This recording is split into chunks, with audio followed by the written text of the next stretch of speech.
ప్రశు ప్రశు అబ్బా ఏం ధరణి? ఒక అమ్మాయి వల్ల మన ఇద్దరం విడిపోయినట్టు కలొచ్చింది ప్రశు. శివ పార్వతుల్ని విడదీసే అంతటి వాడున్నాడా? లేదు.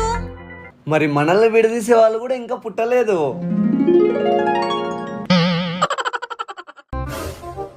ప్రశు గుడికి వెళ్దాం పదా. అబ్బా గుడికి ఎందుకు ధరణి? ఈ రోజు ఏమన్నా పండగ? మార్నింగ్ చెప్పా కదా ప్రశు మన ఇద్దరం విడిపోతున్నామని. విడిపోయేదాన్ని గుడికి ఎందుకే? కోర్టుకు పోదాంబా. ఎవరో వచ్చారు, నేను చూసేస్తా.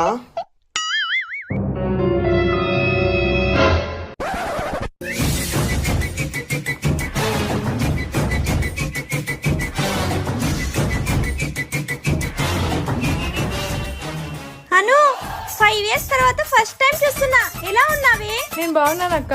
తిను అను నా చెల్లెలు 5 years తర్వాత US నుండి వస్తోంది.